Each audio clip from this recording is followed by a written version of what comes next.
Ako ang inyong Lolo Pael at ito ang aking kwento. Kapi ng Kapre. Pasado 6:00 ng hapon, habang pauwi si Brando sa kanilang bahay galing sa pinagtatrabahuan niyang pabrika, ay napadaan siya sa inaayos na kalsada malapit sa kanilang lugar. Napapalatak na lamang ang lalaki sa inis at frustration niya sa nakikita. Ito kasi ngayon ang proyekto ng mayor kaya ganon. Yun lang ang nakakalungkot sapagkat maraming puno ang kailangang tagpasin para sa road widening na ginagawa. Sayang ang mga puno. Mawawala na ng lilim tuloy. Yung mga ibon, mababawasan pa ng tirahan. Bumaba ang kurba ng labi ni Brando. Naisip niya ang nangyayari ngayon sa kanilang bansa dulot na mapanganib na global warming. Ay, ano ba magagawa ko? Matataas sila. Samantalang ako, eto, pangkaraniwang trabahador lang nila na nagbabayad ng tamang buwis para dagdag sa nakaw nila. Mga mapagsamantala. Ay, buhay nga naman oh. Pinagmasdan niya ang ilang kalalakihan na naglilipat ng mga nahati-hating parte ng ilang punong natagpas sa bahaging yon. Naingayan si Brando at kagad na tinakpan ng magkabilang tenga nang umalingaw-ngaw sa paligid ang nakakaringding tunog ng barena na bumibitak sa kalsada. Matapos noon, panibagong mataas na puno naman ang nakita niyang natumba. Nakarinig na naman siya muli ng maingay na ratatat galing naman sa chainsaw na gamit sa pagputol ng puno. Nabugaw ang mga ipong ligaw at mabilis na lumipad palayo. Nakahuma na ang lalaki sa ingay. Kinagat na lamang niya ang pang-ibabang labi sa inis. Wala naman din kasi siyang kontrol sa sitwasyon. Kapag talaga naging impyerno ang planeta natin ito, kasalanan ng mga nakatira dito eh. Pati kami mga inosente na dadamay sa inyo. Nagpoprotesta ang isip ni Brando. Napailing na lang siya bago tahakin ang daan papasok kung saan sila nakatira. Ilang minuto ng kanyang paglalakad, sa malayo pa lang ay nadidinig na ni Brando ang ingay ng mga pamilyar na boses. Kaya pasimple siyang napasilip bago lumiko pa kaliwa, pero bago pa siya makalayo ay nasipat na niya si Kaloy, ang kaibigan niyang tumador. Nanlaki na lamang ang mga mata niya at napakagat muli sa labi. Hoy, Brando! Adit ka! Iskapo ka pa sa akin ha! Tara nga rito, pre! Tingnan natin ang tapa mo pagdating sa inuman. Halika dito! Kaibigan ko tunay! Dito ka sa akin! Napakamot na lamang ng ulo si Brando bago mabagal na lumingon sa kaibigan. Nang makita niyang itsura ni Kaloy, medyo namumula na ang mukha nito at mga mata, senyales na may tama na ng alak. Sumisinok-sinok din ito. Napapangisi dahil may biktima na naman ito ng impluwensya ng pagiging tumador nito. Oh, nandiyan pala kayo sa kubo. Hindi ko kayo napansin dyan eh. Kanina pa ba kayo dyan? Kunwaring tanong ni Brando sa pagpapalusot niya sa wala ng katinuan na si Kaloy, dulot ng nakakalasing na inumin. Wag ako! Ang lalakas ng boses namin tapos di mo kami mapapansin. Halika na nga muna rito at mag-shot ka. Bilis! Baka kung ano pang magawa ko sa iyo eh. Bilis na! Halika na rito! Saglit lang naman ito eh. Tapos, kwentuhan lang tayo saglit. Halika na! Sige na nga. Pero sandali lang ha. Tumango naman si Kaloy habang nakangisi. Ay, paano ko ba pahihintuin ang kaibigan kong to sa pag-iinom? Sumasobra na eh. Baka mamaya magkasakit siya sa bato kapag palagi siyang ganyan. Mahirap na. Lunod lagi sa alak eh. Sana magbago na siya. Hindi ko kayang nakikita si kumpare ng ganito eh. Oy, Brando! Anong tinutunga-tunga mo dyan? Sumunod ka na sa akin! Eto na nga. Susunod na po. Kung tumakbo na lang kaya ako. Hoy, atakbuhat mo ako ha? Ha? Ano? Hindi. Eto na nga eh. Ay nako kasi naman, kainis. Bakit narinig pa? Wala nang nagawa ang morenong lalaki kundi lapitan ng lasing na niyang kaibigan. Alam niya kasi na mas lalo lang tong mangungulit ng mangungulit kapag tumanggi siya. Iba pa naman ang sipa ng alak, lalo na sa kaibigan niyang si Kaloy. Nag-i-Ingles pa ang kumag maliban sa pangungulit. Minsan nagiging bayolente pa at nag-iiba ang ugali. Mabilis maggalit at mairita. Paglapit niya sa kubo ay inabutan kagad siya ng tagay ni Kaloy. Si Hector naman na isa rin sa kakilala ni Franco ay nag-abot ng plato na may lamang inihaw na bangus habang ang dalawang kalalakihan ay walang imik at nakatingin lang kung paano siya magtagay ng alak. Hoy, amulutan ka na kagad pare, para hindi mo malasahan yung alak. Sige, sibog na! Nang malagok na ni Brando ang alak ay kagad siyang kumurot ng inihaw na isda at nangangasim-ngasim pa ang mukhang nilunok yon. Maduwal-duwal din siya. Pumait ang mukha ng lalaki at tiniis ang tama ng alak. Akala mo naman talaga kung di nainom ng alak kung makariyak ng ganyan Ay, ikaw talaga Prado para kang natatay dyan Tumawa naman si Hector. Kaya ka masyadong ka-virgin to no? Pero virgin pa ba, Prado? Ba na binigyan mo ng pagka-virgin mo? Sabihin mo na, dilihim naman namin to sa iba lalo na sa misis mo. Pangaasar ni Hector. Babatukan sana ni Brando ang kanyang kaibigan subalit hindi na niya nagawa. Baka mag-amok bigla. Mga haloko-loko, kita nyo, wala pa akong kain Sige na, mamaya ko kayo babalikan. Uwi muna ako at baka mahuli pa ako ni misis dito. Pare-pareho tayo mayayari niyan. Yan na, guys, narinig nyo kapag hindi yan sumipot mamaya, sugurin na mamaya yan sa bahay nila Langya, kapag talaga hindi yan pumunta, lakaw, babatuhin ko bubungan nila. Kita ko na lang kung hindi pa lumabas yung kupal na yan. Ako naman, buti ang pambabato ko. Sumang-ayon lang ang dalawa pang lalaki. Pagkatapos noon ay nakipag-apiran si Brando sa mga tao bago tahakin ang iskinita papasok sa kanilang bahay. Sinasakyan na lamang niya mga ito nang sa gayon ay hindi na lumaki ang gulo. Mabuti na lang din ay nakaalis siya kagad sa inuman dahil naging abala na mga yon sa usapan patungkol sa sabong. Sumibat na siya baka mapahaba lang ang kwentuhan nila at mapagalitan pa siya ng kanyang commander. Sinapo ni Brando ang kanyang tiyan.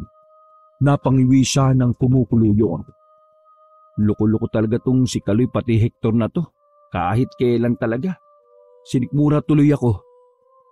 Pagtayo niya sa harap ng kanilang bakuran ay napatanaw siya sa simple nilang bahay.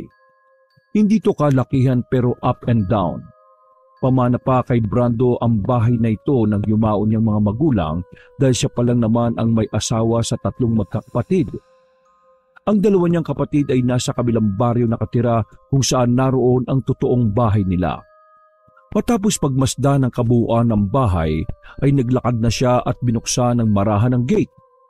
Lumangit-ngit ang tarangkahan na nagbibigay sa kanya ng nakakakilabot na pakiramdam.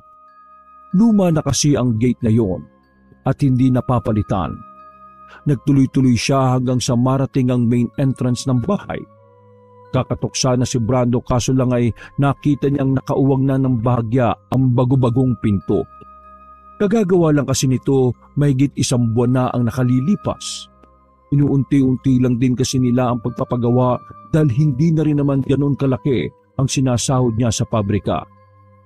Kapag malaki-laki na ang naiipon nila at nakakagaan-gaan sa pinansyal, pati tarangkahan nila sa bahay ay ipapagawa na rin niya.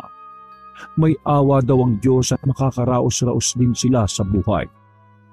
Pagtulak sa pintong nakauwang, ay saka siya nagsalita habang ang isang kamay ay nakaabang na sa sapatos para tanggalin. Darling, dito na ako. Oh, nasaan na yung kiss ko? Natigilan siya matapos makakita ng anino ng tao mula sa hagdan na umaakyat pa itaas, kaya naisip niyang ito ang asawa niya. Pagkatanggal ng isang sapatos ay nagtuloy-tuloy na ng pasok ang kayumangging lalaki at tinanggal pa ang isa bago dalhin sa tamang lagayan. Sumipat siya sa hagdanan at tinintay ang asawa na bumaba mula roon. Sa lubungang kilay niyang may dumaang muli.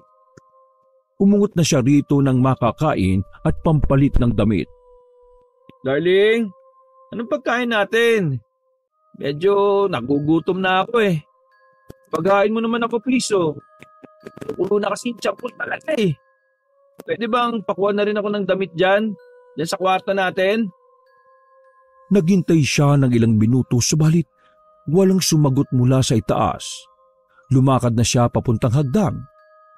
Tumaas ang balahibo niya nang may malamig na hangin ang yumakap sa kanya. Hanggang sa biglang lumabas si Elisa, ang 32 years old niyang asawa mula sa kusina. Napasa po ang lalaki sa kanyang dibdib. Oh, darling, pasensya na hindi ako makasagot kanina. Nagsisipilyo kasi ako eh. Grabe kasi yung kinain kong mangga. Napakaanghang ng sausawan. Hindi kinaya ng bibig ko eh. Pero alam mo darling, sarap na sarap ako. Tatakab ako bigla eh. Hindi kagad nakaimik ang matangkad na lalaki. Nagpapalit-palit lang to ng tingin sa asawa at sa itaas ng kanilang bahay na punong-puno ng pagtataka. Uy, natulala ka na dyan darling. Saka, ang puti ng mukha mo masyado. Para ka nakakita ng multo dyan ah. Ha? Ay... Napapikit mata saglit si Brando kasunod ng pagtapig sa kanyang noo. Akala ko kasi nasa taas ka. Kaya pala walang sumasagot eh. Pero sino yung dumaan sa itaas? Ako, nagluluto ako ng ulam. Tapos yun na nga, tinikman ko yung maanghang na sausawa na dinala ni Bunso kanina rito. Ang sarap sana kaso sobrang anghang eh. Gusto mo subukan tikman? Mahinang umiling si Brando. Tumango naman ang kanyang misis. Nagpunta pala si Bunso rito. Dapat dito mo na rin pinakain. Kanina 4:00 pa naman sila dumaan dito. Naglalako sila ng mangga. Wala kasing pasok. Ang sipag talaga ng kapatid mong yun, no? Manang-mana sa'yo. Kaya ako na-inlove sa'yo eh. Napangiti na lang si Brando bago magpatuloy sa pagakbang paakyat ng hagdanan. Sige. Pagbibihis na muna ako, darling. Luto na ba yun yung ulam natin? Nagugutom na talaga ako eh. Si Kaloy kasi pinatagay ako bigla doon sa kubo. Nag-iinuman na naman sila. Ayun, nagpapakalunod na naman sa alak yung mokong. Ay nako, pasaway talaga yung kaibigan mo na yan. Palibasa kasi, sustintado ng mga magulang niya kaya pala inom-inom na lang ng alak. Napangisi ulit ang matangkad na lalaki nang makita ang reaksyon ng mukha ng kanyang asawa na biglang bumusangot. Lalo kang gumaganda darling kapag naiinis ka. Kulero. O sige na darling, bilis naman na magbihis. I-ready ko na itong hapunan natin. Salamat darling. Sige, kung wag na kaya muna ako magbihis, magubad na lang ako. Ikaw na lang ang ihahapunan ko, ha? Che, magbihis ka na. Opo, eto na nga. Sayang, ayaw naman pumayag siya ang ihapunan ko. Buong panghihinayang ng lalaki.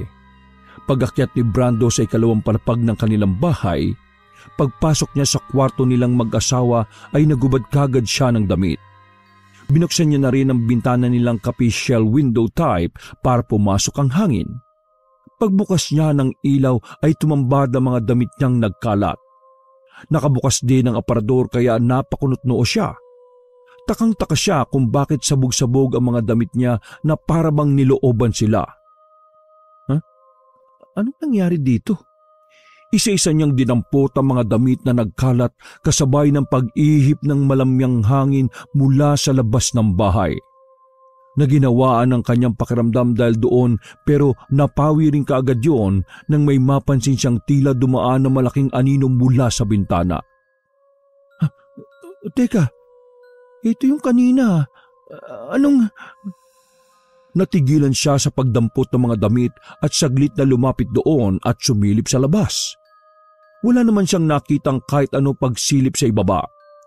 Tanging lumang poste lang na siyang nagbibigay liwanag sa labas ng bahay ng gabing yon ang nakapukaw sa kanyang atensyon. Napadako rin ang tingin niya sa mga kapunuang nasa palibot ng kanilang bakuran. Para kasi itong nagsasayawan dahil sa pag-ihip ng hangin. Nang makitang wala ng kahit ano sa labas, ay bumalik na siya sa tapat ng aparador at isinilansan doon ng maayos ang mga damit niyang nagkalat. Ipinagkibit balikat na lamang yon ni Brandon. Subalit, hindi pa rin maalis sa isipan niya ang hindi maipaliwanag na pangyayari sa mga damit niyang sumabog sa kwarto. Pagkabihis niya ng damit pambahay, ay saka naman bumoses ang kanyang asawa mula sa ibabang palapag ng bahay. Darling, tara na, kakain na. Okay, susunod na po. Pagsara ng aparador ay nagmamadali siyang lumabas ng kwarto, kaya lang ay bigla na namang nahulog ang mga damit. Bahagya siyang natigilan at napalingon doon. Ano ba naman yan? Ay nako, mamaya na nga yan. Hindi naman na ganun kakalat. Gutom na talaga ako. Nagtuloy-tuloy na siya sa ibaba at hinayaan na lang ang mga damit dahil nakatumpok naman na to kumpara kanina na magulo talaga na tila ba sinadyang ikalat-kalat sa buong kwarto. Kahit nakakaramdam na ng paranormal, iniisip na lamang niya na isa lamang yung guni-guni. Dahil yata sa gutom at paglagok ng isang baso ng alak. Kaya kung ano-ano na lamang ang kakaiba niyang naiisip. Habang pababa ng hagdanan ay napasilip siya sa kusina kung saan ay hindi masyadong natanaw ang asawa kundi ang anino lang nito. Nagtaka siya sapagkat bukod sa anino ni Elisa ay may isa pang anino na nakita. Mas malaki ito kaya napakunot-noo siya habang nagmamadaling pumasok sa kusina. Ngunit pagdating doon ay wala naman siyang ibang nakitang kasama si Elisa. Wala na rin ang aninong nakita niya kanina. Nakakapagtaka naman. At ang weirdo nang nangyayari ha. Oh, tara na. Umupo ka na rito, darling. Gutom ka na, di ba? Sabi mo? Oo. Mukhang masarap ang ulam ngayon ha. Ang bango eh. Pansamantalang iwinaglit sa isip yon ni Brando dahil sa kumakalam na nga ang kanyang sikmura. Siyempre, niluto ka ang paborito mo. Rellenong bangus. Wow, darling, thank you ha. Masayang umupo ang matangkad na lalaki sa harap ng hapagkainan at kitang-kita sa mukha niya ang sobrang pagkasabik. Tumutulo na ang laway ni Brandon. Gusto na niyang malantakan ng paborito niyang putahe. Grabe darling, mapaparami na naman tuloy ako ng kanin nito eh. Yung abs ko, mukhang a-absent na ng tuluyan. Nako, wala ka talagang abs, darling. Tabs yan. Tabs yung meron ka. Naglambingan pa ang mag-asawa na natigil lang matapos biglang mahulog ang isang platito na malapit sa lababo. Nang tingnan nila ito sa sahig, ay basag-basag na ang nasabing platito. Pumalat sa tiles ang piraso ng babasaging platito. Doon naman nahaluan ng pagtataka ang mag-asawa. Ha? Bakit nabasag yan? Nilagay ko naman na maayos dyan yun ah. Sige na, darling. Magsando ka na lang ng pagkain mo. Ako na maglilinis ng mga bubog. Okay. Pasensya na, darling ha. Pagkatapos malinis na Brando ang mga kalat ay bumalik siya sa hapagkainan at nagsimula na ring magsandok ng pagkain. Nang matikman niya ang rellenong bangus ay talaga namang napawaw siya sa sarap ng pagkakaluto. Kaya ako talaga nagustuhan tong rellenong bangus kasi ang sarap ng pagkakaluto. Promise, ikaw lang may ganitong lasa ng relleno na natikman ko. Kapag yung luto ng iba hindi ko talaga feel kainin eh. Malasang malasa talaga to na hahanap-hanapin ko sa iyo, darling. Ay nako, ang galing mo talaga mambola, darling. Kumain ka nga muna bago magsalita, baka mabilaukan ka niyan. Hindi pa natatapos ang babae sa pagsasalita ay nabilaukan na nga ang kanyang asawa. Mabuti na lang ay meron tong tubig sa tabi niya kaya uminom din kagad hanggang sa guminhawa ang pakiramdam. Grabe, sa sobrang sarap, nabilaukan na ako. Nagtawanan sila bago magpatuloy sa paghapunan. Naparami nga ng kain ng lalaki sapagkat talaga namang masarap ang niluto ng kanyang asawa. Pumintog ang tiyan ng dalawa. Kaya matagal din bago nila inasikaso ang mga pinaggamitan sa ibabaw ng hapagkainan. Nang matapos na sila, ay kaagad nagligpit ng pinggan si Elisa pero pinigilan siya ni Brando. Darling, ako nang bahalang maglinis dyan saka maghugas. Ituloy mo na lang yung pagliligpit doon sa mga damit sa taas. Buti naalala ko. Kasi pagkakit ko kanina, kalat-kalat yung mga damit ko ron eh. May nakapasok yatang pusa. Ha? Mga damit mo? Nakakalat sa kwarto? Oo, darling. Hindi mo namalayan? Check mo ron sa itaas. Inipon ko na lang sa isang gilid eh. Wala namang pusa dito sa lugar natin ah. Kung meron man, hindi yun magagawa ng pusa kasi wala namang naliligaw na daga sa atin. Tara, ipapakita ko sa iyo nang maniwala ka. Sabay na umakyat ang mag-asawa sa ikalawang palapag at dumiretso sa kanilang kwarto. Pagbukas ni Brando ng pinto ay ganun na lang ang gulat nito sa pagkalat-kalat na naman ng mga damit niya. Merong nasa ilalim ng kama, sa wall-mounted electric fan, sa itaas ng aparador, sa bandang bintana at sa kung saan-saan pa. Nang mapalingon siya sa kanyang may bahay ay napaatras siya dahil nakakunot na ang noo nito. Hindi maipinta ang muka sa tindi ng pagtataka ng babae sa misteryosong nangyayari sa silid ng lalaki. Kung bakit maraming nakakalat na damit ng asawa kung maayos namang isinalansan nito sa kanyang aparador. Inipon ko na yan dyan sa laundry basket kanina. Tapos nilagay ko dyan mismo sa tapat ng aparador para hindi ka na mahirapan. Pero bakit ganyan na naman? Nakakalat na naman. Ano kaya sa tingin mo nangyayari, darling? Nek-nek mo, Brando. Hindi na muna umimik ang matangkad na lalaki.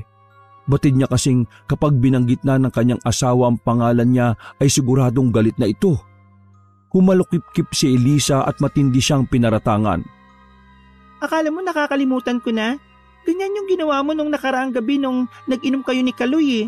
Pinagkakalat mo yung mga damit mo. Ha? Teka, hindi ko talaga kinalat yan.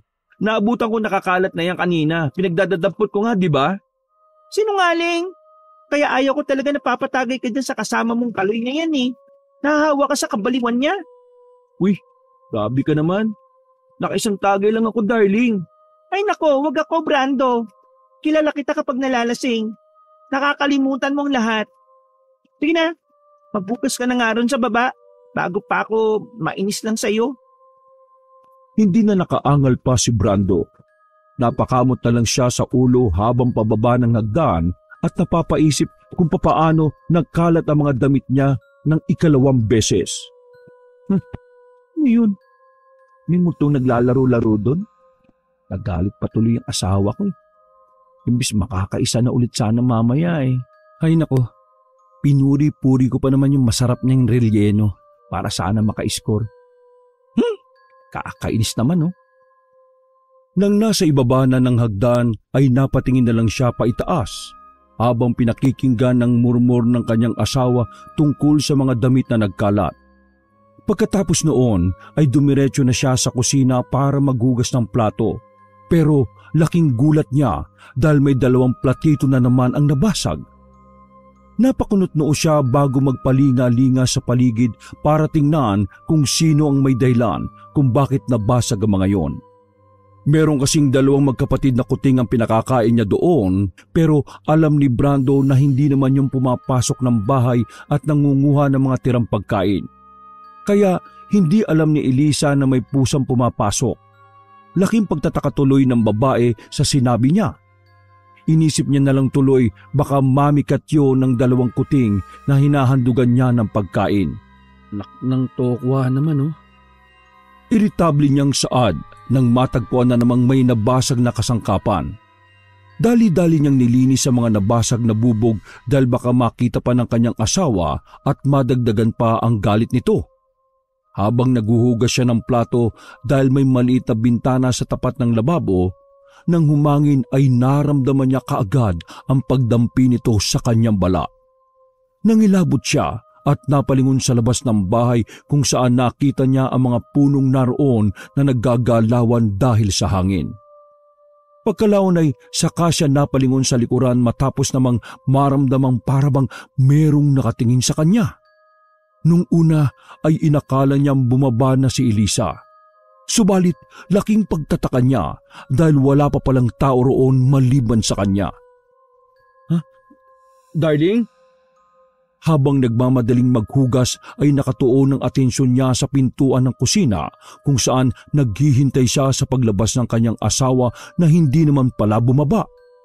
Hinayaan niya na lang ang pakiramdam na parang merong nakamasid. At nang matapos na ay kaagad niyang isinalansa ng mga pinggan at nilinis ng husto ang lababo bago ipunin ng mga tira-tirang pagkain para ipakain sa mga pusang nagtatambay sa likod bahay. Ming! Ming!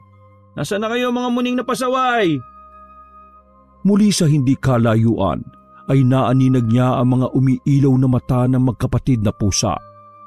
Nagtaka siya sapagkat dati naman kapag bumubukas na ang pinto sa likod ng bahay ay naglalapitan na ang dalawang kuting. Pero ngayon ay parang naiilang at natatakot ang mga ito na halata rin sa itsura. Mga muning! Kain na dali oh! Eto na oh! Naantala siya nang biglang umihip na naman ng hangin at nang mapalingon siya sa magkapatid na pusa ay nagpulasan na to na parang takot na takot. Uy! Mga muning! Energy! Uy! Saan na kaya nagpunta yun? Dahil hindi na niya makita ang dalawang pusa kaya naman iniwan na lang niya sa isang gilid ang pagkain para sa mga ito. At pagkatapos ay bumulik na siya sa loob ng bahay. Pag-akyat sa kwarto ay naabutan niya si Elisa na katatapos lang magligpit ng mga damit. Isinalansan na lang ng kanyang asawa mga ito sa aparador kaya lumapit siya rito at tumulong. Ako na dyan, darling. Akin na. Sige na, magpahinga ka na. Hindi na umimik ang morenang babae pero halata sa mukha nito na naiinis pa rin dahil sa nangyari. Nang mailigpit na ni Brando ang mga damit ay sa kanya nilapitan at niyakap ang asawa na nakasimangot na nakaupo sa kama habang nakahalukip-kip ang mga kamay. Darling, sorry na. Ito naman nagagalit ka agad eh. Sige ka, mababawasan yung ganda mo niyan. Sinundan niya yon ng ilang beses na halik sa pisngi na pakunwari pang umiilag-ilag si Elisa pero ang totoo ay pabigay na rin. Nang kiniliti siya ng morenong lalaki ay doon na tuluyang nahulog si Elisa. Hindi niya napigilan ang pagngiti pero pinilit niya pa rin maggalit-galitan. Hay nako, huwag mo na nga akong kinikili-kiliti dyan, Brando. Isa, hindi ako natutuwa. Ano ba yan? Nakikiliti ako. Parang tanga naman to eh, oh. Huwag ka na kasing magalit. Sige ka, hindi kita titigilan sa pagkiliti hanggang hindi ka tumatalima dyan. Nagpakunwaring sumimangot ang babae pero nang muli siyang lambingin at kilitiin ng asawa ay bumigay din naman siya sa huli. Hanggang sa pareho silang napahiga sa kama habang patuloy sa pagkiliti si Brando sa tagiliran ng kanyang asawa. Maya-maya ay umibabaw siya rito at pagkatapos ay nauwi na nga sa pagtatalik ang mag-asawa. Nang malapit na sila sa rurok ng tagumpay ay naantala ang kanilang ginagawa dahil bigla na lang bumukas ang aparador at nahulog ang lahat ng mga damit ni Brando pati na rin ang kay Elisa. Nagkatinginan at nagngitian na lang sila bago mahigpit na nagyakap. Bukas na yan, darling. Hindi na naituloy pa ng morenong lalaki ang sinasabi sapagkat nahiga na ng maayos ang kanyang asawa. Tama na, darling. Bukas na. Dahil naantok na rin talaga ako eh. Napakamot na lang siya ng ulo habang napapabuntong hininga dahil sa pagkabitin. Pagkatapos noon ay tumayo na rin siya at nagtungo sa banyo para makapaghugas na rin ng katawan. Pagbalik sa kanilang kwarto ay nakita niyang nakabihis na si Elisa at naririnig ang mahinang hilik nito. Sinyalis ng sobrang pagod. Habang nagbibihis ay pinagmasdan niya lang ang mukha nito habang nakangiti. Pagkalaon ay tumabi na siya sa pagiga. "Good night, darling. I love you." Hinalikan niya ang asawa sa noo bago matulog ng mahimbing. Kinabukasan, pasado 5:00 ng umaga ay napadilat si Brando sapagkat meron siyang naaninag na imahe na nakatayo sa tapat ng bintana. Hindi niya muna kaagad to pinansin dahil sa isip niya ay si Elisa lang ito. Pero bigla siyang napadilat ng maramdaman ang pagyakap ng asawa niya mula sa likuran. Pagtingin niya sa tapat ng bintana ay wala ng kaninang nakitang imahe roon. Dahil doon ay napatingin siya kay Elisa na mahimbing pa rin ang pagkakatulog. Marahan siyang bumangon para mag-asikaso na ng pagpasok sa trabaho at tinayaan niya na lang munang matulog ang kanyang asawa. Pagkakita niya sa mga damit nilang nakakalat ay napailing na lang siya habang pinagmamasdan ng aparador. Hinawakan niya ang bukasan at makailang ulit na binukasara. Kailangan ko na itong mapalitan ha. Mukhang sira na. Pagkatapos sabihin yon, ay kinuha niya ang tuwalya na nakahanger sa likod ng pinto. At pagkatapos ay bumaba na siya sa kusina para maligo at makapag-almusal. Habang nagpapainit ng tubig, ay nagtungo muna siya saglit sa likod ng bahay para i-check ang magkapatid na kuting. Pagkakita niya sa iniwang pagkain para sa mga ito kagabi, ay ubos na yon. Kaya kahit paano ay nakahinga siya na maluwag. Buti naman at kumain yung sila Energy at si Mangga. Bumalik na siya sa loob at kaagad pumasok sa banyo para maligo. Makalipas ang ilang minuto nang matapos na ay eksakto ring kumulo na ang mainit na tubig. Kaagad niya tong sinalin sa termos at ang natira ay inilagay niya sa tasang tinimplahan niya ng kape. Isinangag na rin niya ang baho kagabi at nagluto ng 2 itlog at daing para sa almusal nilang mag-asawa. Nang matapos na mga yon, ay umakyat siya sa itaas para magbihis na. Saka lang siya kasi kumakain kapag nakapagbihis na para dire-diretso ang pagpasok sa trabaho. Habang paakyat sa hagdan, ay napansin na naman niya na may anino sa kwarto na kung titingnan ay parabang tumatalon-talon sa kama. Sino yun? Kunot noo siyang tumakbo papunta roon, subalit pagpasok ng kwarto ay wala na siyang naabutang kahit sino roon maliban sa kanyang asawa na parabang nasisiyahan kahit pa natutulog. Darling, wag naman dyan. Nakikiliti ako. Ano ka ba? Napakunot noon na naman siya habang pinagmamasdan ng asawa na parabang aliw na aliw sa panaginip nito. Hanggang sa hindi na siya nakatiis, ginising na niya si Elisa. "Uy, darling, nananaginip ka." Tila gulat na gulat naman si Elisa pagkakita sa kanya. "Oh, natulala ka na dyan." Nananaginip ako? Akala ko totoo yung nangyayari, darling." Napangiti ang morenong lalaki at saka tinanggal ang tuwalyang tumatakip sa buo niyang pagkatao. "Kung gusto mo, darling, totohanin natin." "Pasaway ka talaga, no?" Kaagad sinunggaban ni Brando ang kanyang asawa kaya hindi na rin to umalma pa. Ilang minuto matapos nilang magsiping ay kaagad nagbihis si Brando at inakag na ang asawa niya sa ibaba para makapag-almusal. "Darling, mamaya mo na iligpit yung mga damit ha. Pag uwi ko, aayusin ko yung pinto ng aparador. Roskas na yata eh. O tara na, baba na para makapag-almusal. Sabay na tayo bago ako umalis." Pagbaba nila at pagpunta ng kusina ay ganoon na lang ang gulat ng dalawa sapagkat kalat-kalat na ang mga gamit sa kusina. Ang nilutong sinangag ay tapon-tapon na pati na ang mga itlog at daing na nagkalat na sa sahig. Ang kapirin na tinimpla niya at hindi pa nauubos ay natapon na rin sa mesa.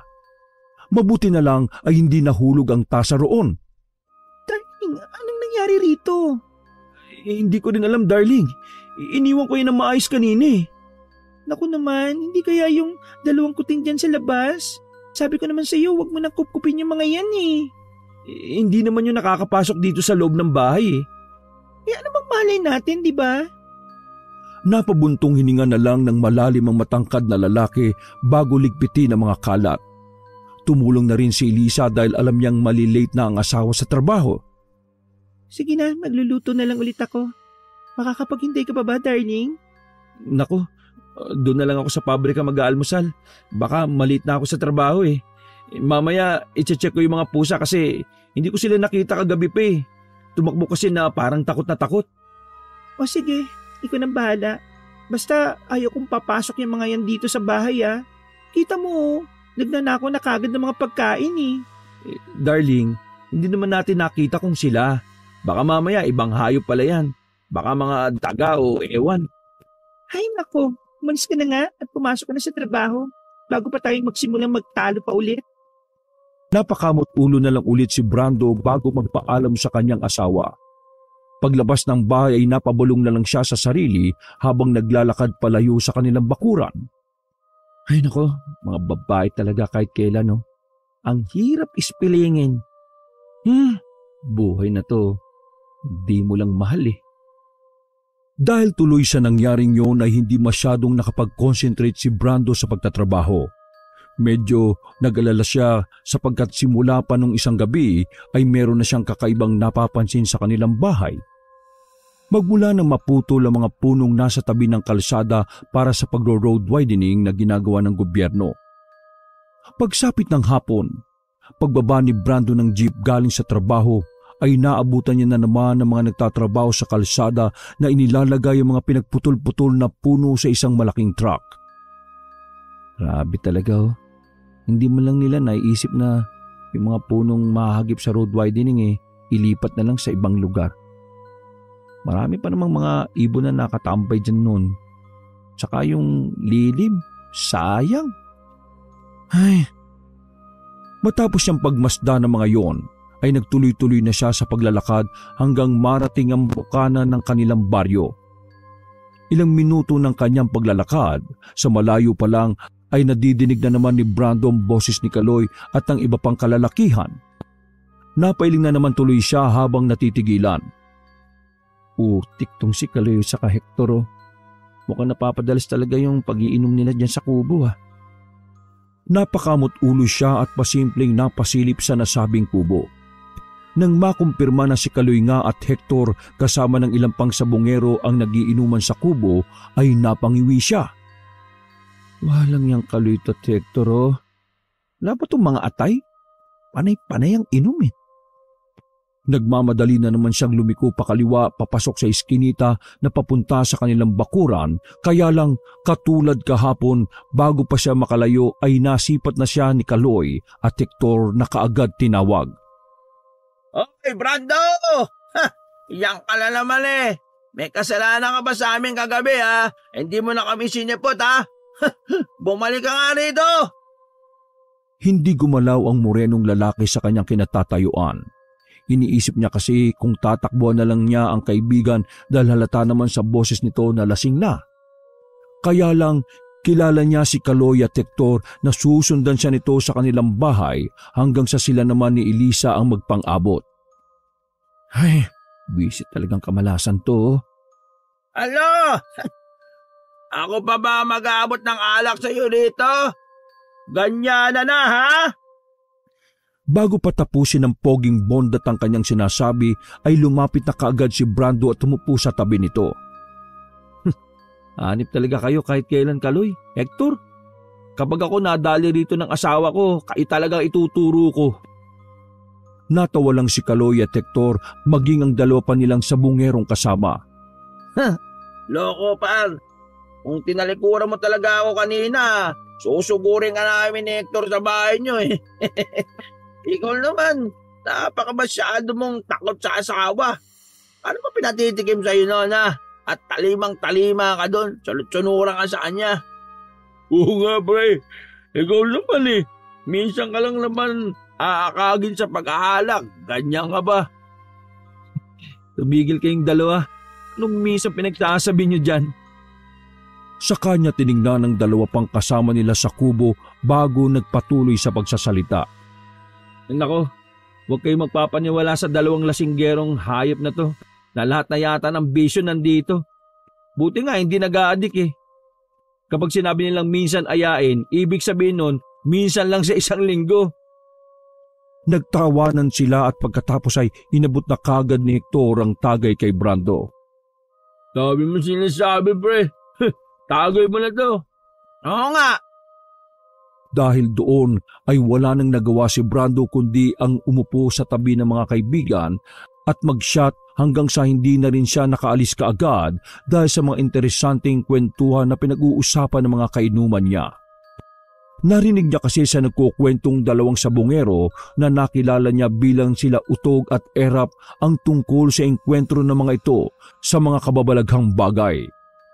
Tinalakay din nila ang mga punong pinutol sa road widening na ginagawa, kaya mas nagka-interes si Brando na makinig. May ikinuwento si Utog na similar sa pangyayaring nararanasan ni Brando simula nitong nakaraang gabi. Pero hindi niya sinasabi sa mga kasama ang tungkol sa bagay na yon kahit pa sabing laking probinsya siya.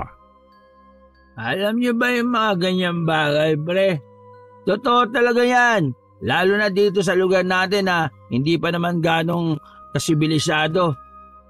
Ako naman magsasabi sa inyo. Tumira ako sa lolo ko ng matagal na panahon. Albularyo yun, kaya marami akong natutunan doon. Iyan ka na naman eh. Sa tagal natin makakilala, hindi mo nga nabanggit sa amin ni Brando na apo ka ng albularyo.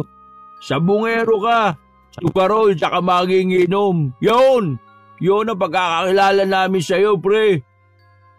Dahil sa sinabing yun ni Hector, ay nagtawanan ng lahat.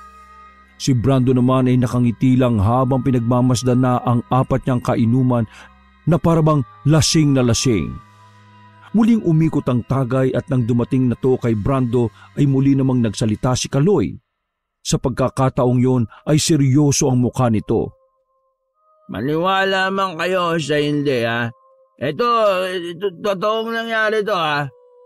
Yung nanay ko, dati nawala yun ng 2 linggo kasi pinagtripan siya ng engkanto.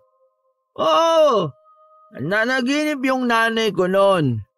Sabi ni tatay, parang nire-rape daw. Kumakaligit pa ka daw eh. Magugulat daw si tatay kapag nagigising siya.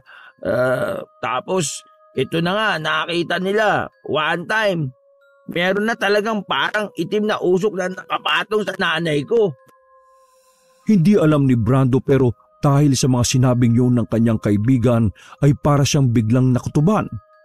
Bumilis na lang bigla ang tibok ng puso niya at muling napaisip tungkol sa mga bagay na nai-experience niya ngayon sa kanilang bahay.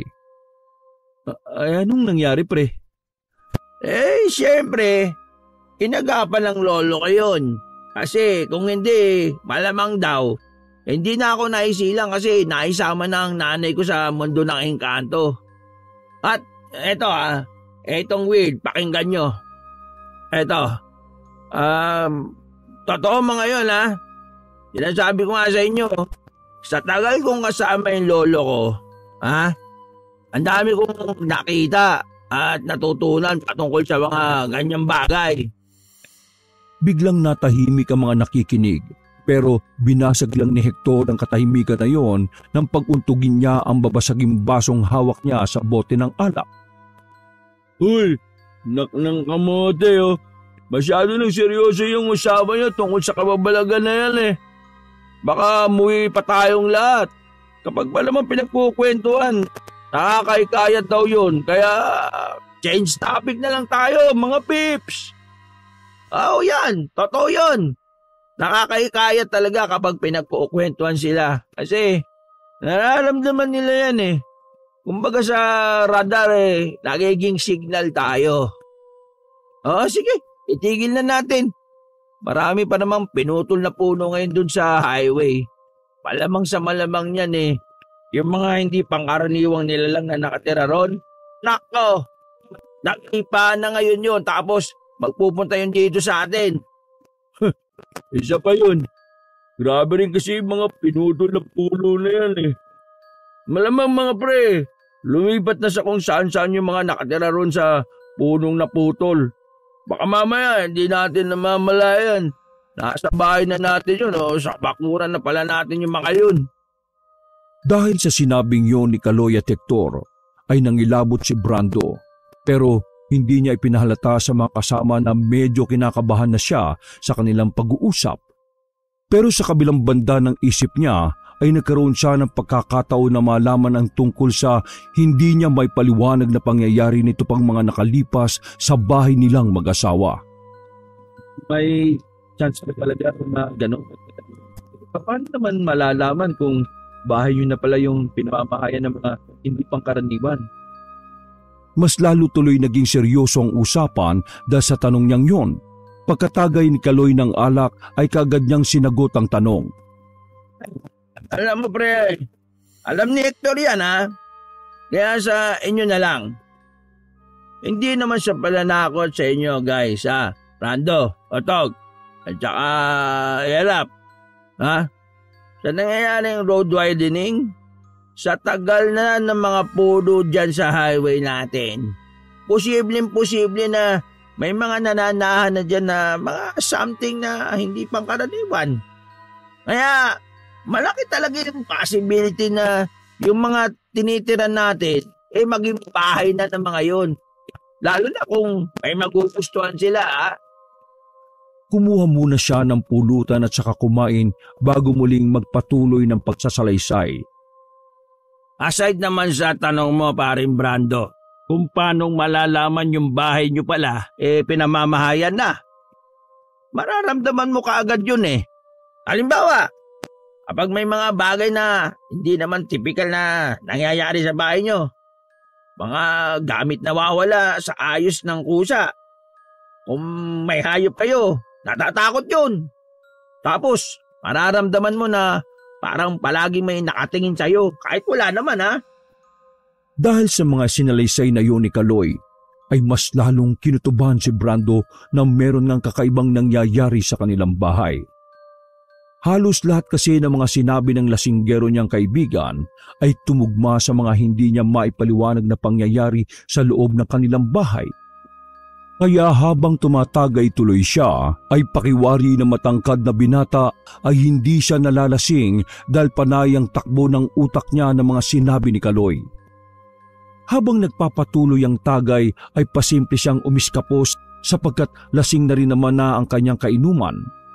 Sumusuka-suka na nga ang buglat na si Hector kaya nagdesisyon na rin siyang umuwi sapagkat umiepekto na rin ang kama ng alak sa kanyang katawan. Pagdating ng matangkad na lalaki sa tapat ng kanilang bakuran ay saglit siyang huminto dahil sa hingal. Tumakbo kasi siya para matakasan ng mga kaibigang lasing na. Putik. Naparami ang inom ko ha. Siguradong yari ako nito sa asawa ko. Natigilan siya matapos mapaharap sa kanilang bahay. Naalala niya na naman kasi ang kwentuhan nilang magkakaibigan kanina. Pero kahit ganon ay mas lumamang pa rin sa isip niya kapag naamoy siyang amoy alak. Kaya malakas niyang ibinuga sa palad ang hininga at inamoy-amoy at pagkatapos ay inayos niya ang postura bago buksan ang gate. Dahil medyo may tama na rin ang alak, kaya pinilit niyang ituwid ang paglalakad hanggang sa makarating sa main entrance ng bahay. Hindi na siya kumatok. Pinit na lang niya ang doorknob na sa kabutihang palad ay hindi nakalak. Buti naman. Kagad niyang tinanggal ang 2 sapatos bago pumasok at naupo sa sala. Darling, nandito na ako. Natigilan siya matapos makarinig ng kalabugan sa 2 palapag. Nag-alala rin siya bigla para sa kanyang asawa kaya tumakbo kagad siya paakyat hanggang makarating sa kanilang kwarto. Pagdating doon ay wala siyang naabutang kahit sino maliban sa bintana nilang capital window type na biglang sumara ng malakas. Naaninag niya ang isang anino na bigla ring nawala. Takte, ano yun? Lumapit siya at binuksan ang bintana saka sumilip sa labas. Wala naman siyang nakitang kahit ano maliban sa mga punong tila nagsasayawan dahil sa paggampas ng mahinang hangin dito. Dahil doon ay naalala niya tuloy ang kwentuhan nila ng magkakaibigan kanina sa inuman, subalit naantala lang din yon nang marinig niya ang boses ni Elisa mula sa first floor ng bahay. Darling, nandiyan ka na ba sa taas? Oh darling, nandito na ako. Sige, nandito lang ako sa kusina Matapos makapagbihis ay bumaba kagad siya at nagtungo sa kusina. Hindi niya naabutan doon si Elisa pero napatingin siya sa nakabukas na pinto papunta sa likod bahay kaya nagtungo siya roon. Paglabas ng pintuan ay tumambad sa kanyang paningin si Elisa na hawak-hawak ang dalawang kuting na pareho ng walang buhay kaya nagulat siya. Para tuloy na wala ang lasing niya pagkakita sa mga kaawa-awang kuting. Halos madurog kasi ang mga katawan nito na parang pinukpok ng makapal na pamalo o kung ano paman. Anong ginawa mo sa mga kuting, darling? Anong ginawa? Nakita ko lang yan sila. Kasi nung kausap kita kanina, nagtapon ako ng basura dito sa likod tapos may naamoy ako na parang patay na hayop. Pagkahanap ko, eto na nga yun. Kaya ilalagay ko sana sa supot. Sasabihin ko pa nga lang sana sa iyo kaso dumating ka na eh. Hindi na umimik muna si Brando. Kumuha lang siya ng malaking itim na trash bag at isa-isang nilagay dito ang kaawa-awang kuting. Sino kayang gumawa nito? Malaman ko lang talaga kung sino sa mga kapitbahay yari talaga sa akin. Inilibing din nila kaagad ang mga kuting sa likod bakuran at pagkatapos ay sabay na silang pumasok sa loob ng bahay. Nang nasa kusina na sila ay naamoy ni Elisa ang alak sa katawan ng kanyang asawa kaya natigilan siya at nilingon ito. Uminom ka ng alak no? Kanino? Kinakaloy at Hector na naman? Na naman ka na naman. Darling, ngayon lang naman ako nakisabay ulit ng inom eh. Yung kahapon isang shot lang yun. Ay nako, whatever darling. Sige na, akit na ako. Kumain ka na lang muna dyan. Iwan mo na lang yan sa lababo yung mga pinggan at ako na maghuhugas bukas. I-check mo na lang mamaya ang mga pinto bago ka matulog. Hindi ka galit? Galit? Ayoko lang sabayan yung inis mo dahil sa nangyari sa inaalagaan mong kuting. Sige na, nakakit na ako. Hindi na nagsalita ang morenong lalaki. Pagkalis ng kanyang asawa ay kumain na agad siya ng hapunan at ang matapos na ay hinugas na rin na ang mga pinggan para wala nang gawing bukas ng umaga si Elisa. Naghugas na rin siya ng katawan at pagkatapos noon ay nagtungo siya ulit sa likod bahay at tumayo sa harap ng pinaglibingan nila ng kuting. Pasensya na kayo mga muling ha. Kayo mag-alala. Kapag nakita ko yung gumawa niya sa inyo, yari talaga sa akin yon. Pagkatapos siyang i-check ang puntod ng mga kaawa-awang kuting, ay bumalik na siya sa loob ng bahay. Nang isasara na niya ang pinto ay biglang umihip ng malamya ang hangin. Saglit siyang napadungaw sa labas ng bahay at ang dumampi sa kanyang braso ang lamig galing dito ay kaagad siyang nakadama ng kilabot. Subalit ang kilabot na yon ay iba sa mga nadama niya kesa nitong nakalipas. Habang may kakaibang hatidang dampi ng hangin ng gabing yon. At dahil sa hindi maintindihan pakiramdam na yon, ay madalian niyang isinara ang pinto kaya lang walang ano-ano ay merong sumulpot na napakalaking kamay na humawak sa kanyang mga braso. Namumula yon, mabalahibo at sadyang napakalaki. Halos katumbas na ng katawan niya ang kamay na yon. Putik! Anak ng... Kumurap-kurap pa siya sa pagkaakalang dala lang yun ng kalasingan.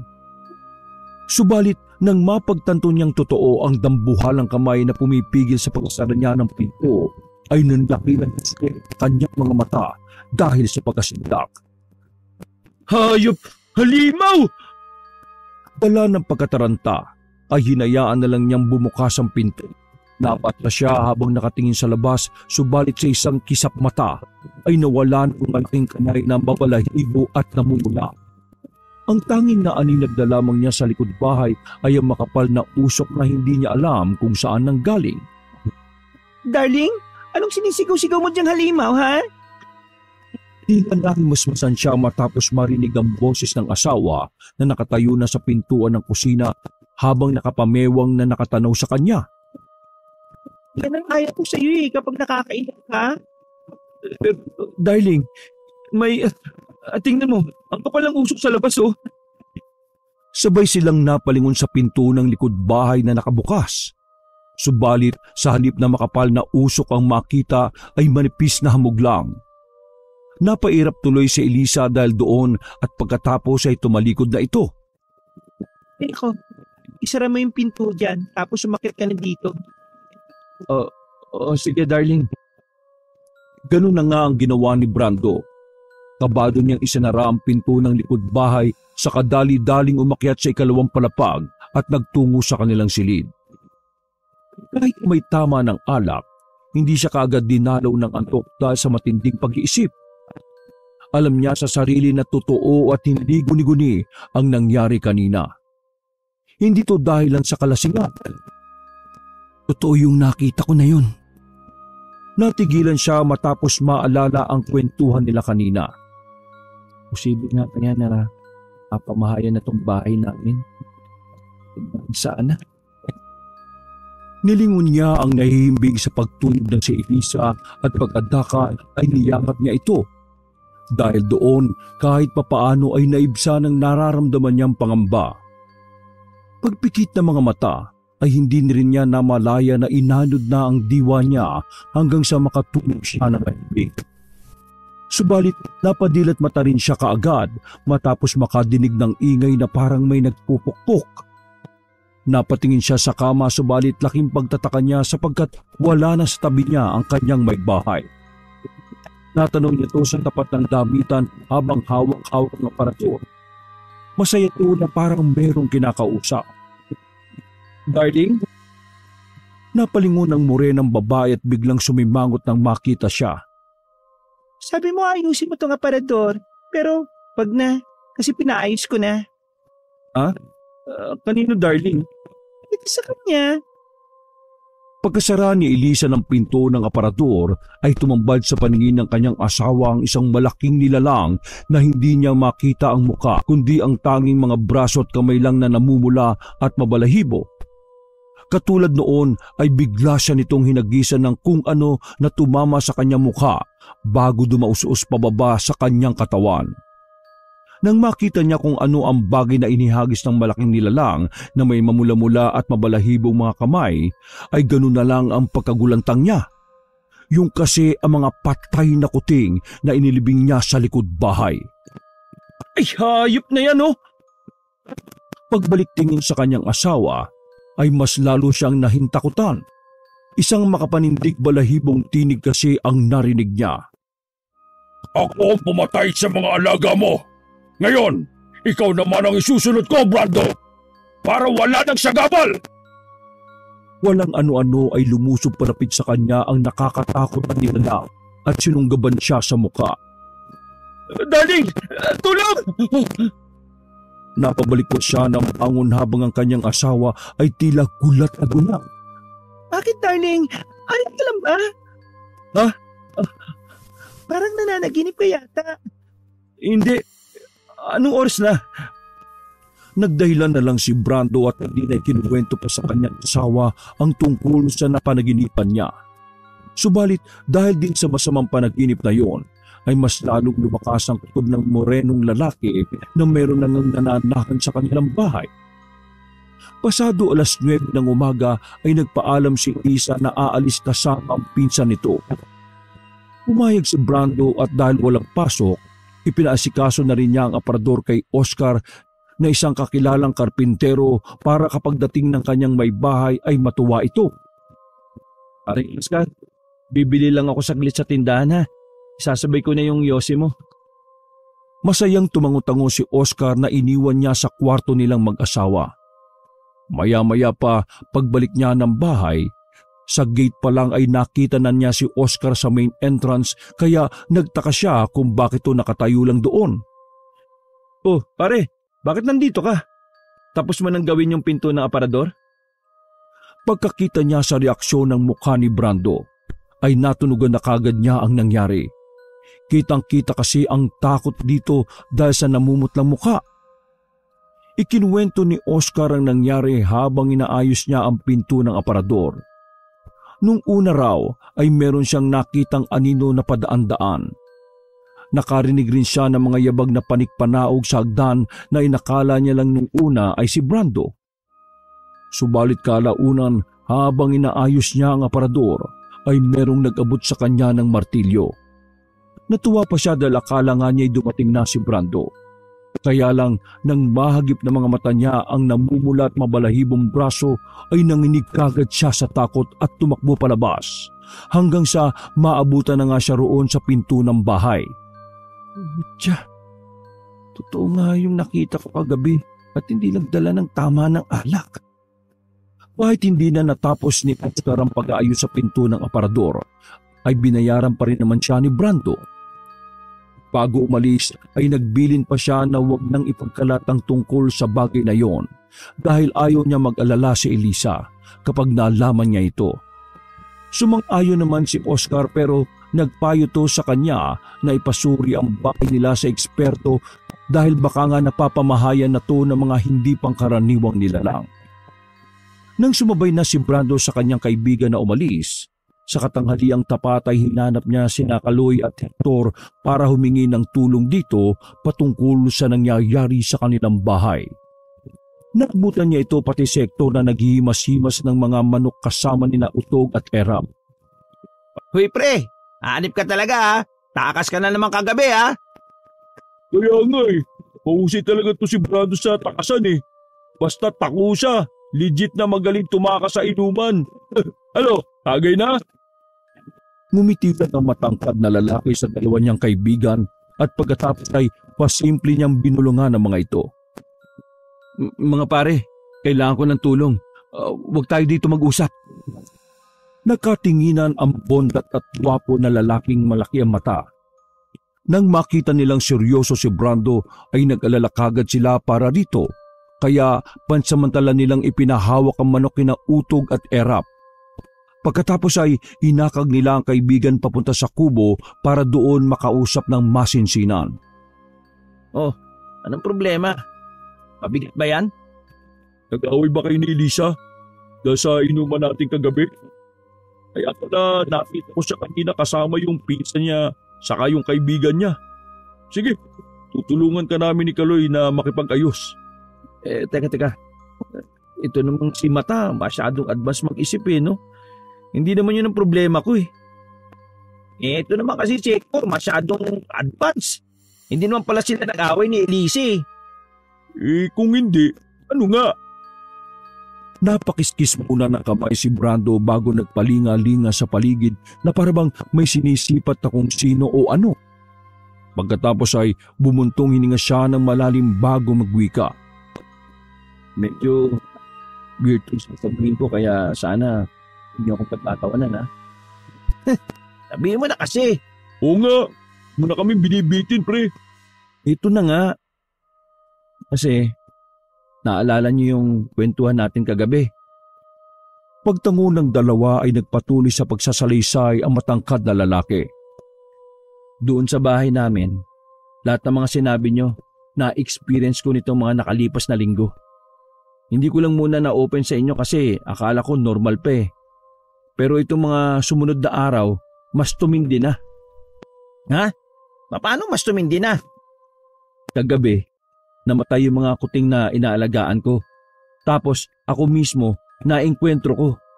Pagsara ko ng pinto, may malaking kamay na kulay pula tapos mabalbo na humawak sa akin. Tapos noon, may makapal na usok sa likod ng bahay. Nawala talaga yung tama ng alak ko Nagkatinginan sina Kaloy at Hector, kaya saglit na tumigil si Brando sa pagkukwento. Par, hindi nga normal yung ganyan. Ano sabi ng misis mo? Di siya naniwala kasi nga akala niya kagabi lasing ako. Tapos napanaginipan ko nga kagabi yung nakakatakot na halimaw na yon. Sabi niya siya raw ang pumatay sa mga kuting ko. Tapos isusunod na daw niya ako. Ikinwento niya rin ang nangyari kanina kay Oscar kaya gulat na gulat ang dalawa niyang kaibigan habang nakikinig. Alam ba ni Elisa yung tungkol dyan? Umiling-iling ang morenong lalaki. Langya ka. Bakit di mo sinabi? Ayaw kong mag-alala pa si Mrs.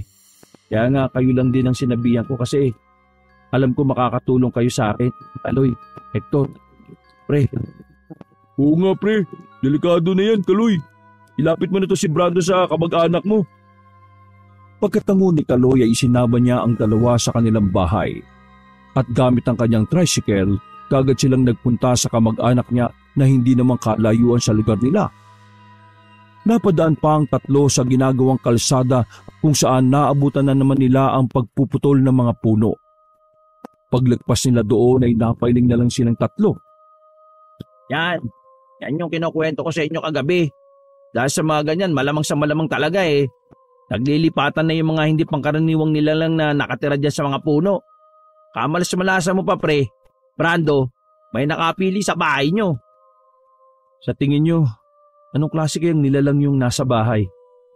Hindi kaya kapre yun pre. Pero mababait ang kapre saka mapaglaro lang yun. Hindi sila basta-basta pumapatay ng hayop sa pagkakaalam ko. Marami namang uri ng kapre pre. Mamaya malalaman natin yan kapag nandun na tayo sa mga kamag-anakan ko. Wala na munang nagsalita sa kanila pagkatapos ang pag-uusap na yon. At makalipas ang higit 20 minutos ay narating na nga nila ang isang compound kung saan puro kamag-anak ni Kaloy ang nakatira. Paring Kaloy, puro kamag-anak mo nandito?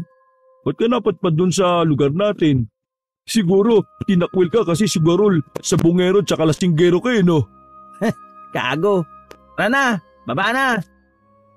Pagbaba nila ng tricycle ay sinalubong kagad si Kaloy ng mga pamangkin niya. Matapos kumustahin ng mga ito ay inakag niya ang dalawang kaibigan sa pinakadulong bahay na kung titingnan ay may kalumaan na pero halatang may kaya sa buhay ang nakatira. Dahil doon ay pasimpleng napabulong si Hector kay Brando. Sustentado nga talaga tong kulukoy na to. Kaya ang lakas ng loob mag-alak ng mag-alak saka magsabong no? Loko-loko ka rin talaga no? Uy, bulong-bulong ka pa dyan mata ha? Tara sa loob guys! Pagpasok nila sa loob ng bahay ay sumalubong kagad sa kanila ang matandang ginoong na nakaupo sa wheelchair na lolo ni Kaloy. Kamukha ito ni Kaloy, ngunit kulubot lang ang muka at tisuyin.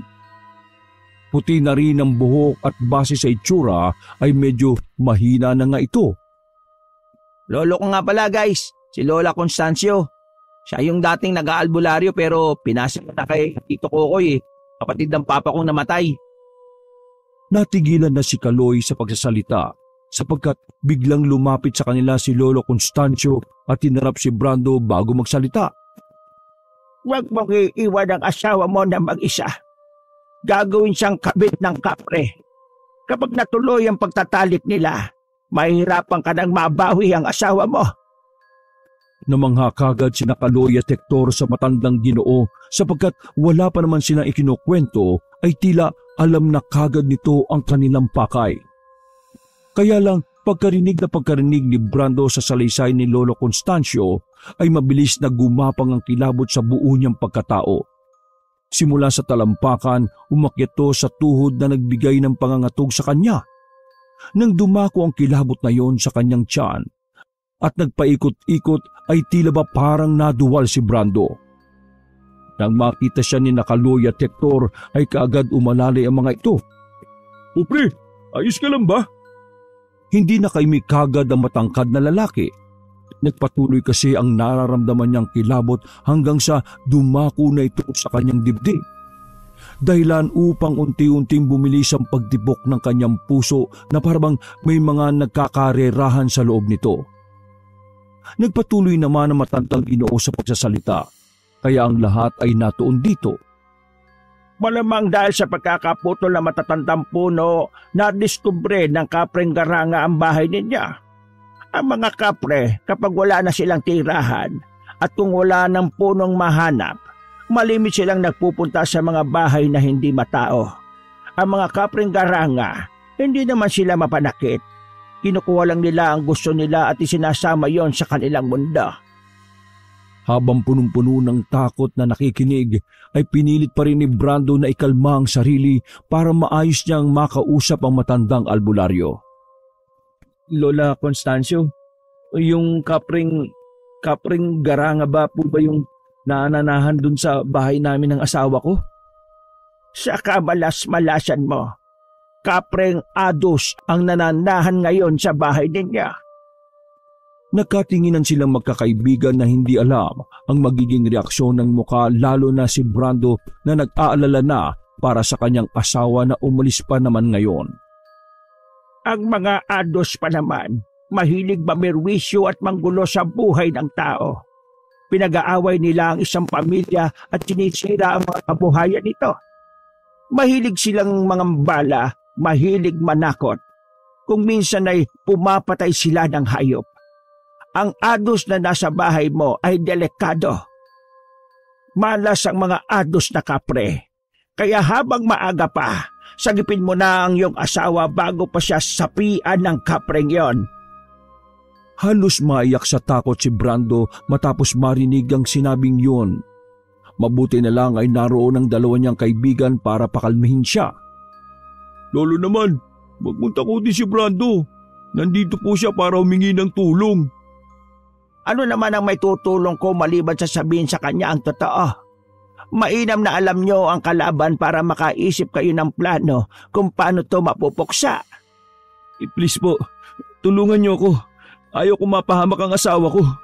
Mahal na mahal ko si Elisa. Lolo Constancio, tulungan niyo po ang kaibigan namin. Magpapalipin ako sa inyo kapag natulungan niyo. Aray! Langya ka, Kaloy, makabato ka naman. Puro ka talaga kalokohan, Hector eh. Pagkatapos noon ay bumaling si Kaloy kay Brando. Huwag ka mag-alala, katulad ng sinabi ng lolo ko. Mainam na kilala ang kalaban para madali ito mapuksa. Lo, salamat po sa pagsasabi ng impormasyon. Tandiyan ka pala, pasaway kong apo. Sige na at dalhin mo na sila kay Tiyo Kokoy mo para magawa ng paraan niyang Ados at hindi na makapanggulo.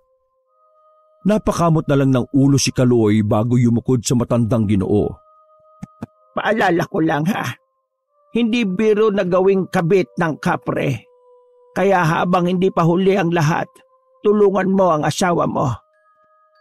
Pagtalikod ng matandang albularyo ay dinala na ni Kaloy ang mga kasama sa isa pang silid kung saan nakita nila ang iba't ibang uri ng halamang gamot at mga likidong nakalagay sa iba't ibang size din na garapon.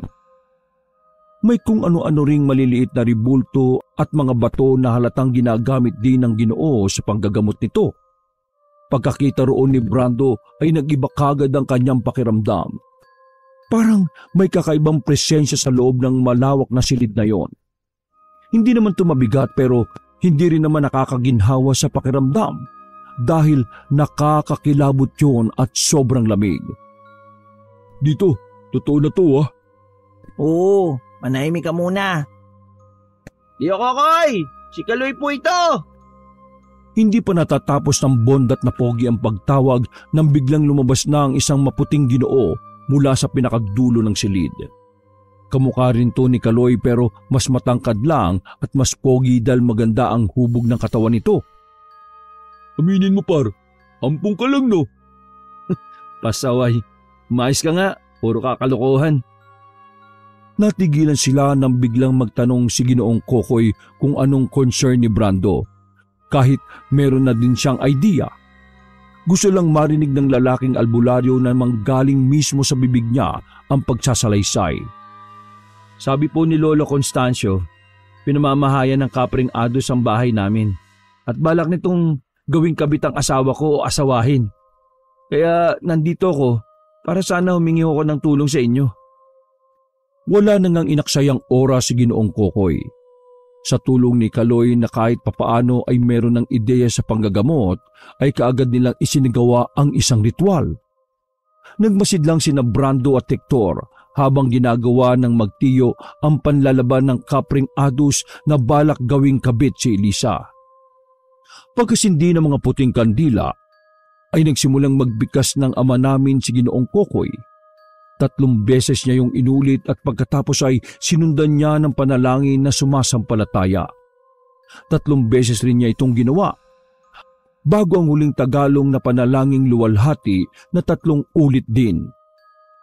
Nang matapos na ang albularyo sa panalangin, ay sa kanya tinawag ang pamangkin at binigay dito ang isang puting papel na mayroong mga nakasulat na salita. Sinabi niyang bigkasin ang mga panalangin yon at huwag titigil hanggang sa hindi namamatay ang mga kandila. Kabado namang napatingin sina Brando at Hector sa isa't isa pero nanatili lang sila sa kanilang mga pwesto habang nakaantabay sa mga nangyayari. Seryosong nagbanggit si Kaloy ng mga salitang siya lang ang nakakaintindi at hindi naintindihan ng kanyang mga kaibigan. Sabay na napayakap sa mga sarili sina Brando at Hector matapos marinig ang mga salita na yon. Ito rin kasi ang unang pagkakataon na makita nilang ganoon kaseryoso si Kaloy na parang isang iglap talagang manggagamot. Patuloy nagdasal si Kaloy. Nag-iba na ang dating ng aura sa buong silid. Mas dumilim at mas bumigat kumpara kanina kaya napagala na ng tingin si Brando. Ganito kasi ang pakiramdam niya sa kanilang bahay nitong mga nakalipas.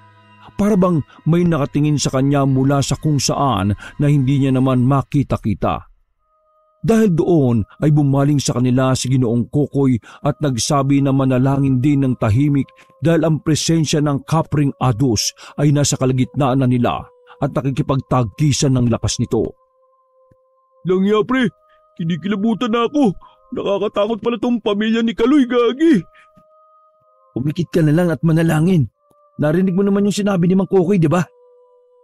Ganun na nga ang ginawa nilang dalawa. Pumikit sila at nanalangin sa kanilang mga isip habang si Kaloy at ang tiyuhin nitong albularyo ay nagpatuloy sa pag-oorasyon.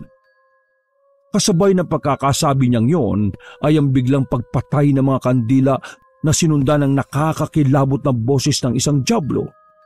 Dahil doon ay sabay na napadilat sina Brando at Hector. Kaya nakita nila kung paanong ikinulong ni Ginoong Kokoy ang Kapring Adus na may namumula at mabalahibong balat sa isang selyadong garapon. Nang mawala ang nakakilabot at pinaghalo-halong tinig ng dyablo, ay kusang sumindi ang mga kandila na ikinagulat ulit ni Brando. Napayakap pa sa kanya si Hector dahil sa tindi ng takot na nararamdaman nito. Pagngiti ni Mang Kokoy kay Brando ay doon na nito nakuha ang ibig sabihin ng albularyo. Aring Brando, tapos na. Wala nang dapat ikabahala pa. Ang galing ni Tiyo Kokoy, no? Walang ya. Ikaw magaling par. Naelib kami sa iyo, promise. Pagkatapos ng tagpong yon, ay nawala na nga ang mga kakaibang nararamdaman ni Brando sa kanilang bahay. Naging maaliwalas na ulit to. Subalit pinayuhan pa rin siya ni Mang Kokoy na maging maingat. Patuloy pa rin kasi ang pagpuputol ng puno para sa pagpapalawak ng kalsada. Bilang pangontra ay nagbigay ang albularyo ng balang binalot sa pulang tela. May orasyon din kasi to kaya nakasisiguro na silang hindi na magagambala pa ng kahit anong klase ng mga hindi pangkaraniwang nilalang at iba pa silang dalawa. Nang maayos ang pagsasama ng mag-asawa na siyang biyaya na may kapal, ay nagkaroon din sila ng anak na kambal. Ang isa ay moreno na kakulay ni Brando at ang isa naman ay mamula-mula ang balat. Wakas!